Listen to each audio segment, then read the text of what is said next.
Muy buenas tardes a todos y todas por venir esta tarde tórrida de verano, pero agradecerles porque si vuestra presencia de Juan Blanco no tendría ningún sentido, ¿no? De existencia, claro. Sin público pues no tendríamos razón de ser, ¿no? Muchísimas gracias por vuestra asistencia. A Esther Frugac, la chica que nos está grabando, que es alumna en práctica de la Universidad de Laguna, ya calificada por su práctica de empresa aquí de Juan Blanco, con notable sobresaliente, y ha hecho una labor extraordinaria de verdad como ayudante del espacio. Con este flamante acto de hoy cerramos la temporada 21-22, en la que tuvimos también la visita de los poetas Óscar Javier de Andrés de Palencia, de España, y a Marcus Hediger de Suiza, los meses de marzo, abril respectivamente, ¿no? Y de 7 exposiciones llevamos a cabo: la transformación del paisaje de pinturas de Andrés Delgado, modos de escucha de Paco Rosique y yo mismo, a dúo, la exposición Volcán Arte Colectiva en apoyo a los afectados por el volcán de La Palma, la exposición de pintura de Felipe Hodgson titulada Campo de variabilidad de la imagen del paisaje, la exposición de fotografías de Magda Medina titulada Imago, la colectiva Memento Mori sobre la verdadera asistencia con la participación de numerosos escritores y artistas, y por último Naturaleza Ingrávida, collage y libro de la artista bilbaína Carmen Isasi. Este acto de hoy es un acto muy esperado, se tuvo que posponer en 3 ocasiones por el tema consabido de la pandemia, ¿no? Tengo el honor hoy de presentarles a Marga Rusotto. Marga Rusotto es poeta, traductora, políglota, catedrática, egresada de la Escuela de Letras de la Universidad Central de Venezuela, donde fue también profesora de literatura latinoamericana durante muchísimos años, ¿no? Obtuvo su doctorado en Teoría Literaria y Literatura Comparada por la Universidad de Sao Paulo, en Brasil, y hoy es considerada una de las voces poéticas más apreciadas de su generación y precursora de los estudios de género en Venezuela. Traductora de numerosos autores venezolanos, brasileños e italianos, como Antonia Palacio, Enrique Bernardo Núñez, Giuseppe Ungaretti, Claudio Magris, Cecilia Meireles y Antonio Cándido, entre tantos. Ha formado parte de numerosos jurados de concursos literarios internacionales, tales como el Premio de Poesía Casa de las Américas de Cuba. Son numerosos sus estudios críticos sobre literatura de Hispanoamérica, de Brasil y del Caribe. Obtuvo el Premio Internacional de Poesía José Antonio Ramos Sucre por su poemario Épica Mínima, donde explora el tema de la emigración y la heteroglosia en diferentes claves. Ha sido galardonada con numerosos premios y becas de residencia en diferentes países de todo el mundo. Su poesía ha sido traducida al italiano, al inglés, al portugués y al francés, y actualmente recibe la atención de la crítica internacional a través de diversos estudios, entrevistas, ponencias y tesis de grado. Entre su trabajo como crítica literaria destacamos, entre otros, la ansiedad autorial, formación de la autoría femenina en América Latina, los textos autobiográficos, los tópicos de retórica femenina, dispersión y permanencia, lectura latinoamericana, entre otros textos críticos. Tras muchos años de investigación, me consta, nos presenta este libro hoy que tenemos aquí, Sustentación del Enigma, nada más y nada menos un estudio sobre la brasileña ucraniana Clarice Lispector, una reflexión innovadora sobre la ficción de esta escritora tan poliédrica, compleja y enigmática. Estos ensayos nos ayudan sin duda a desentrañar algunas claves de su escritura, que es todo un enigma de la condición humana. Cantabile, esta obra que tenemos aquí, es una celebración de la poesía latinoamericana, una buena muestra excepcional del talento crítico a través de varios ensayos sobre diferentes poetas latinoamericanos.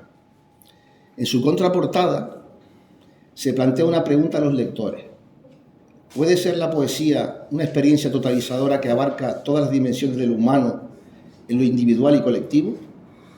Aquí me permito arrojar un pequeño grano de arena a la interrogante en cuestión. La poesía, como toda obra de arte, encierra en expresión del cineasta Wim Wenders un momento de verdad, destinado a ser experiencia de otros, lo que nos recuerda la valiosa intuición de Ortega y Gasset cuando propuso su concepción perspectivista de la verdad, de suerte que cada obra de arte, en la medida en que esa expresión única e irrepetible de la perspectiva de un yo, está llamada a enriquecerlo. La poesía existe, queridos amigos, porque existe la vida y existe la muerte.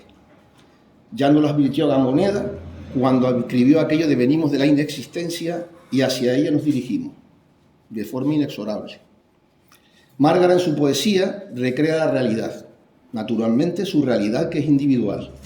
Se nutre de ella, de todo aquello que la rodea, del arte, de la naturaleza, de sus pensamientos, de sus sueños, hasta de los condimentos que usamos en la cocina, o las liendres de la cabeza de su hijo cuando son extraídas en una tarde de verano. Me recuerda cuando yo me tocó también a mi hija extraer las liendres. Ayer en la entrevista que le hacían para el diario de Aviso, decía que descubrí que las liendres tienen color dorado. Son preciosas, ¿no? Yo les estripaba la suya y la cabrona, mira qué grande es, ¿no? Todo puede ser lugar de inspiración para su pensamiento poético, que no es otra cosa que un pensamiento creativo. Como bien dijo el poeta argentino Roberto Juarros, el destino del poeta moderno es volver a unir el pensar, el sentir, el imaginar, el amar, el crear como forma de vida. No en vano dijo Unamuno, siente el pensamiento, piensa el sentimiento. Me remito, por ejemplo, a los poemas de Márgara, titulados de este libro, que es una selección poética de 1986 hasta 2016, que se titula El emisario de la muerte, de este libro del que hablo, en lo que hay un pequeño poema que dice inscripción a la puerta de un cementerio en medio de la niebla. Éramos como ustedes, seréis como nosotros. Este poema me sirvió de inspiración para crear mi osario de retratos que está tras esa pared, que podrán ver después al acabar el acto. En poesía hay que destacar los siguientes títulos de Márgara: Erosiones extremas, Del esplendor, Herbario, El diario íntimo de Sor Juana, poemas apócrifos, o Las cuatro estaciones de la poesía, esta selección de poemas que acabo de nombrar, donde muestra a Márgara cómo ha vivido la vida poéticamente, de forma intensa en soledad y meditación, a través del estudio y las lecturas para rebelarse contra el mundo, para hacerse un lugar en la literatura universal. Cuando estuve en el Centro Eyelson de Florencia, con motivo de mi exposición celebrada allí en homenaje al artista plástico y poeta Jorge Eduardo Eyelson, me hospedé en la misma sede, en un apartamento que lleva su nombre, ¿no? Donde Marta Kenfi, que es la catedrática de literatura hispanoamericana de la Universidad de Florencia, su presidenta y heredera universal de toda su producción plástica y literaria. En ese apartamento donde tiene su sede el Centro Eyelson, hay una biblioteca con muchísimos libros y objetos personales del poeta fallecido. Eyelson, como ustedes saben, es el poeta peruano quizás de mayor importancia a nivel internacional, ¿verdad? Como bibliófilo que soy y ratón de biblioteca, me puse a mirar y saqué un libro al azar. Ese libro que saqué al azar fue Tundra. Me hospedaba en el apartamento y una tarde de truenos y relámpagos sobre Florencia, que era imposible salir a la calle, pues dije, bueno, pues hoy toca no salir. Tomé este libro en mis manos y lo abrí de forma arbitraria por la página 58. Y leí este poema. Es atómica y atmosférica la tundra. Te alcanza donde quiera que estés, quien quiera que tú seas. Te frecuenta como tus parientes, anida como bacteria en los poros de la piel. Porque no es un lugar la tundra, no te confundas. Un lugar se divide y organiza, se le sale y se le entra. Es un punto de mediación de cualquier identidad. Antesala las representaciones. No te engañes, la tundra no representa nada, no significa, no es capturable, no existe. Bien.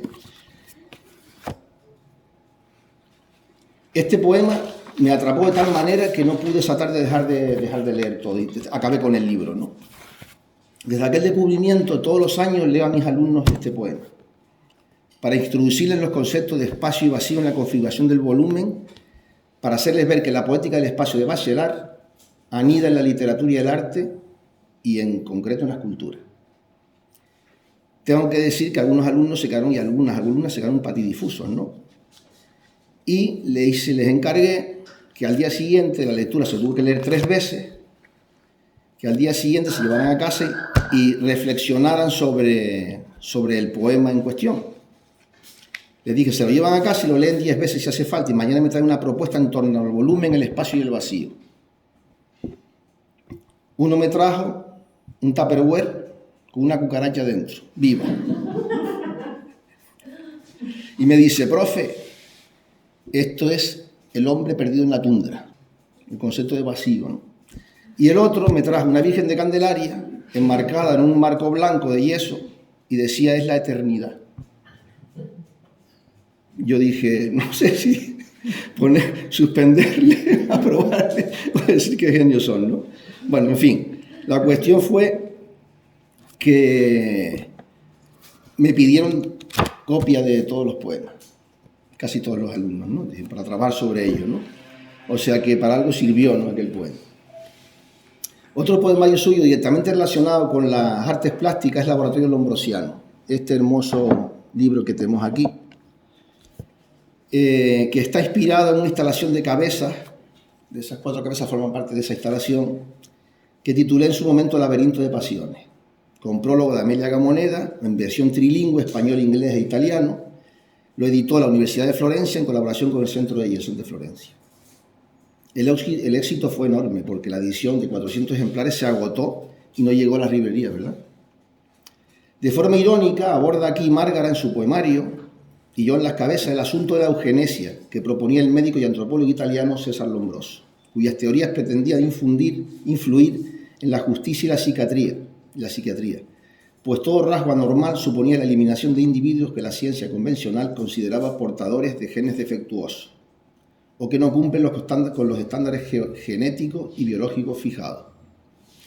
Como saben, en estas teorías se basó Adolf Hitler para establecer la eugenesia nazi, que consistía en la eliminación de la cadena hereditaria de todos aquellos seres humanos que se identificaron como de una vida indigna de ser vivida, incluyendo a los delincuentes con rasgos anormales, enfermos mentales, la diversidad funcional, física, disidentes políticos, pedófilos, homosexuales, haraganes, dementes, religiosos y débiles para su eliminación. Recuerdan en España la ley que estableció el franquismo, ¿no? La ley de vagos y maleantes para aplicar a los homosexuales, ¿no?, y ser eliminados. ¿Cómo llegó Márgara a conocer esta serie de cabezas? Pues por la misma razón que yo conocí su poesía. Entre los libros del Centro de Yeso se encontraban los catálogos de mis exposiciones realizadas hasta aquel momento, ¿no? Márgara tomó en sus manos el catálogo Poética de la Razón y ahí ve alguna de las cabezas. Preguntó a la presidenta del Centro de Yeso, Marta Kenfield, quién es ese canario que anduvo por aquí, que hace unas cabezas horripilantes. Porque yo tengo que escribir sobre ella, me contaba Marta, ¿no? Se puso a escribir y salió este hermoso poemario que nos llevó a presentarlo en la Universidad de Massachusetts, en la Universidad de Salamanca, en la Universidad de Florencia, en el TEA y por último en la Universidad de Verona. De este poemario editamos un libro objeto, que es este, de 20 ejemplares, de forma que esta colección ya se encuentra en los libros raros de la Universidad de Massachusetts, de la colección de la Biblioteca Nacional de Florencia, del TEA y del Museo de Antropología Criminal de César Lombroso en Turín, que naturalmente visitamos con motivo de esta presentación.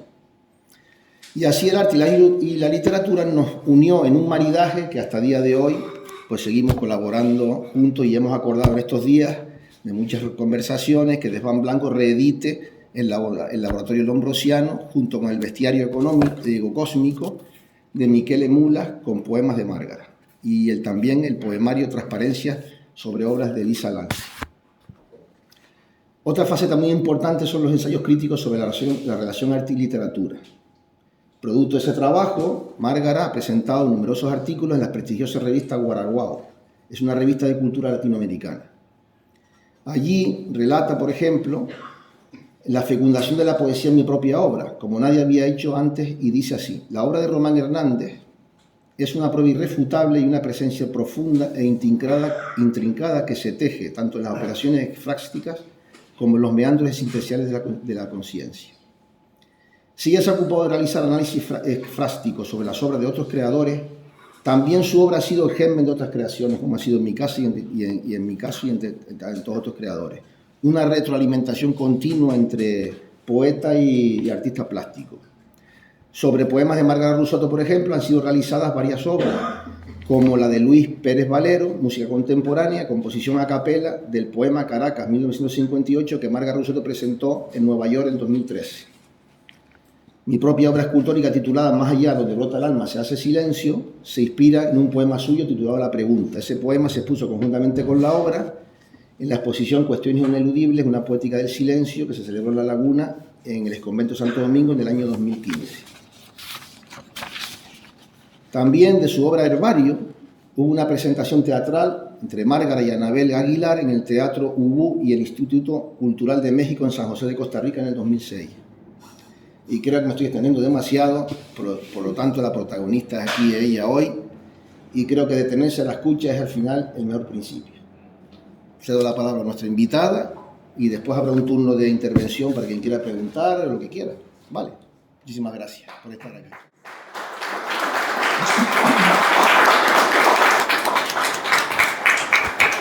Muchas gracias, Román, muchísimas gracias.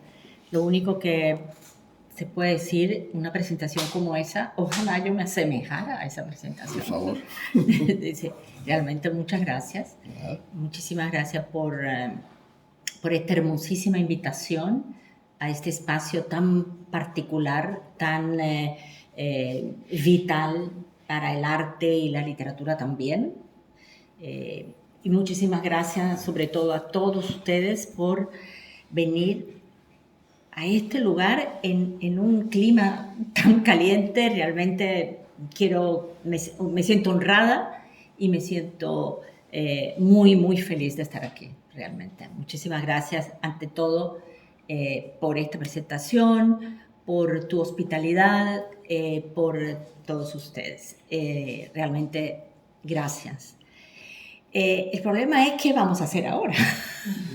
Nos vas a deleitar con la lectura de algunos de los poemas, de los últimos libros.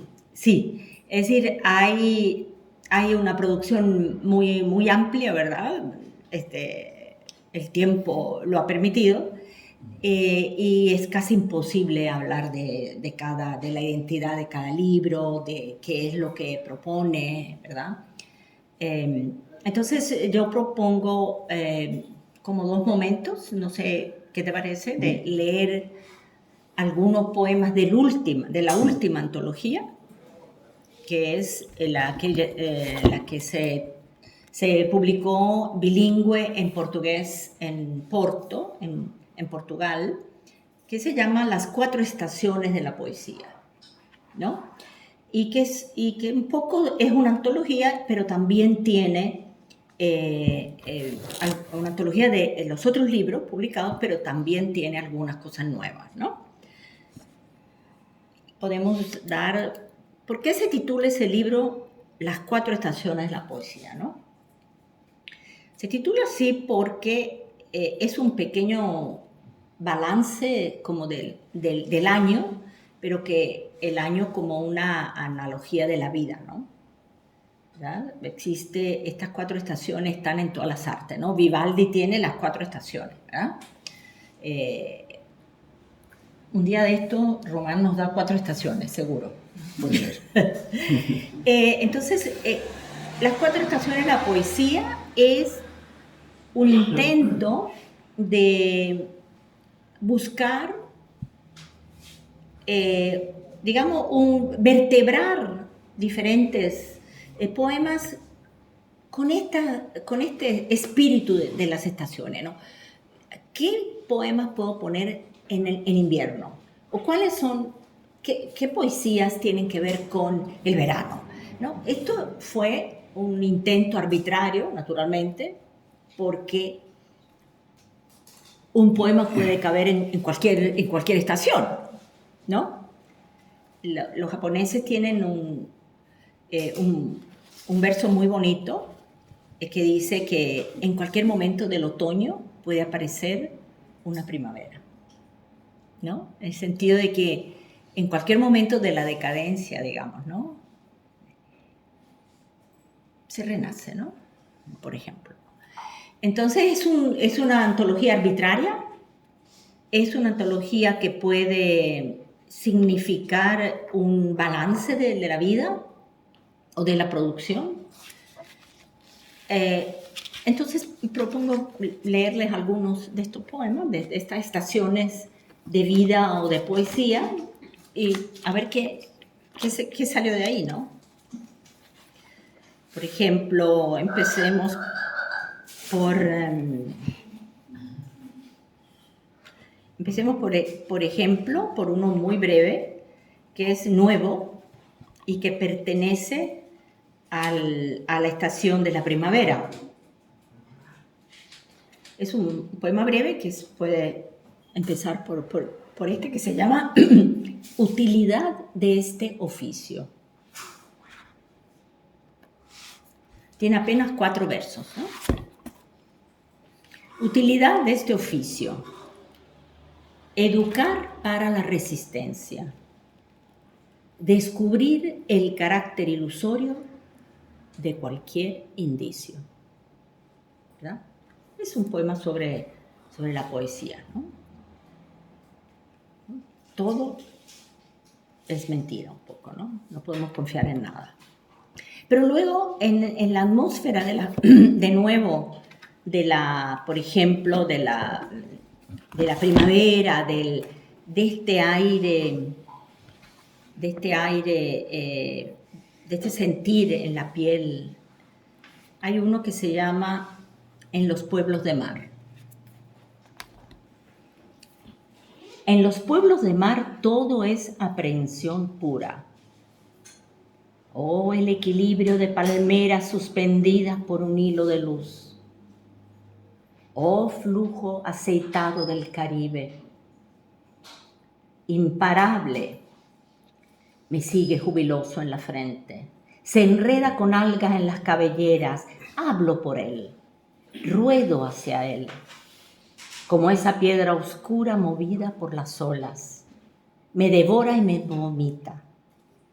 Por él hablo, por él viviré para siempre. Es sobre el Caribe, pero algo más sobre el Caribe, ¿no? La primavera, el Caribe no aparece, cosa extraña, en el verano, aparece en la primavera. Vaya usted a saber por qué. Bueno, otro un poema más bien ahora, sobre, digamos, que pertenece al grupo del verano. Uno de mis temas son los animales. Es absurdo hablar un poco de uno mismo, de la propia poesía. Es absurdo, es como un trabajo, vamos a decir, incestuoso, ¿no? ¿Verdad? Pero yo lo señalo porque lo han dicho otros, ¿no? Están presentes. Entonces hay un poema sobre una gata que se llama Encarnación.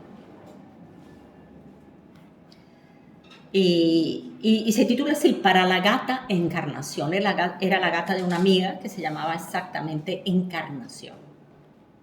Y sí, está claro y apropiado este signo nominal, pues se vive encarnizado en este lodazal.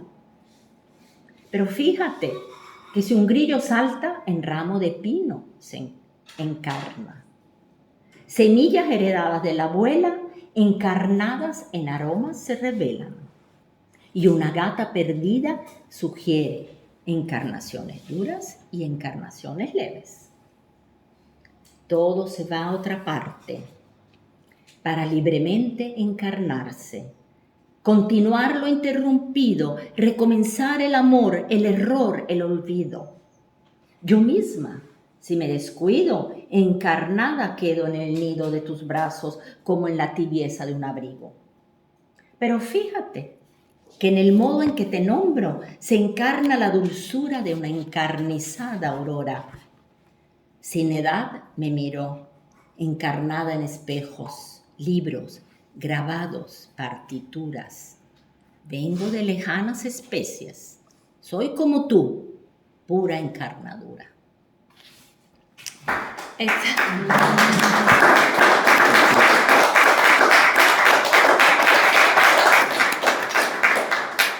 Es un poema del verano, ¿no? Y los gatos se lo merecen, ¿verdad?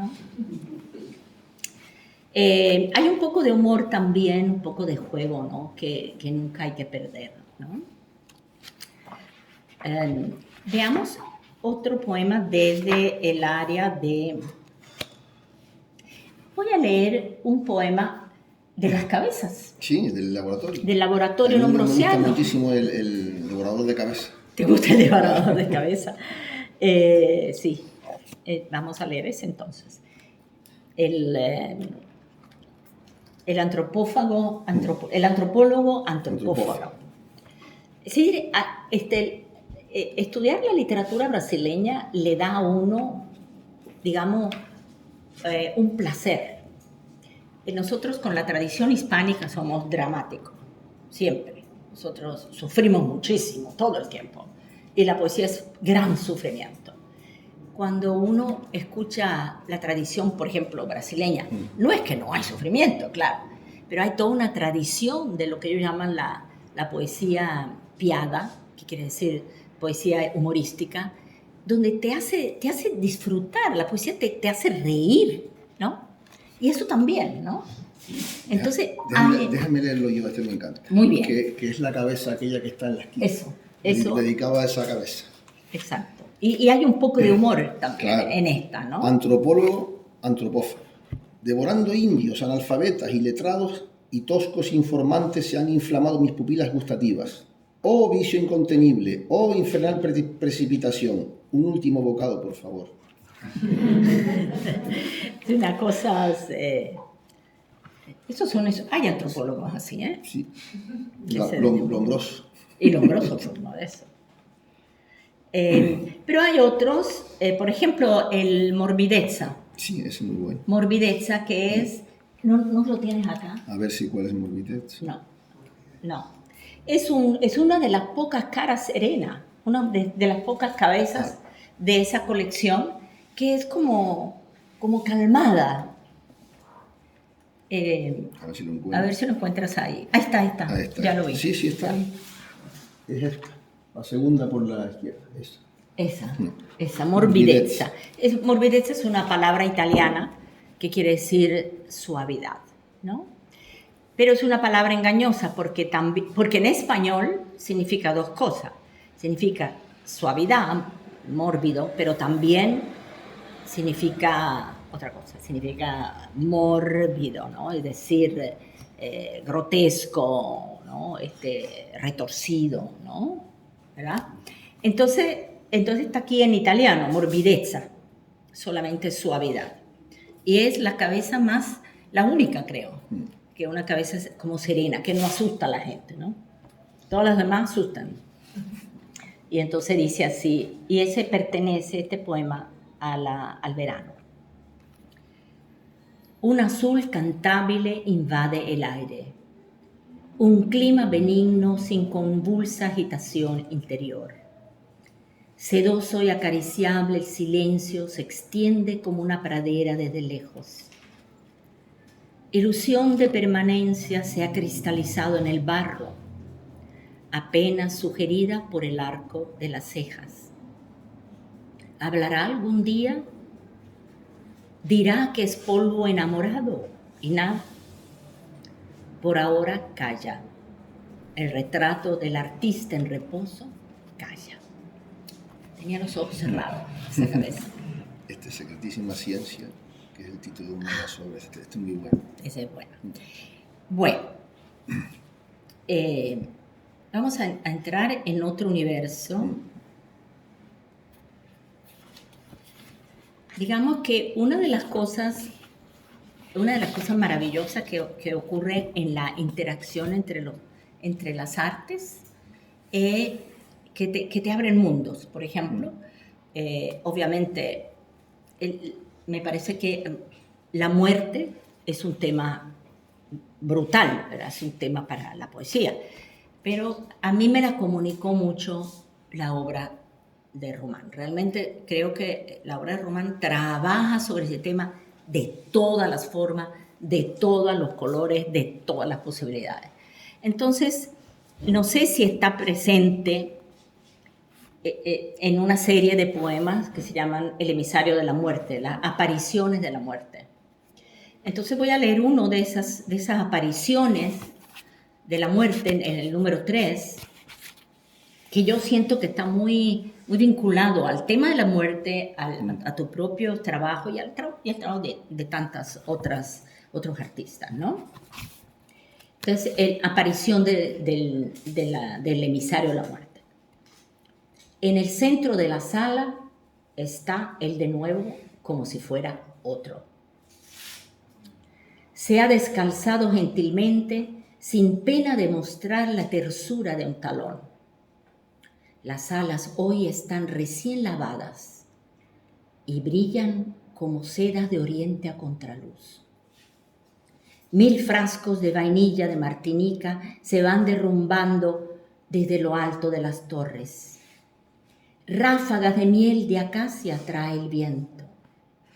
Ah, no cabe en la silla tanta gracia y peplos, flotando y en recogimiento a la vez. Le ofrezco entonces el sofá, con tímido gesto. Me mueve a su encuentro el deseante instinto de tocarle, definirle, darle un nombre de paloma. Me incita el caricioso toque de los dedos, repasando la superficie de las plumas. Respirar el mismo aire de todo lo que él desordena en pequeños vuelos. ¿Pertenecería así yo también a algún punto de la felpada materia que lo envuelve? ¿Tendría yo quizás su mismo origen? ¿Alguna referencia? Alguien yo también quizás sería. Nos miramos largamente.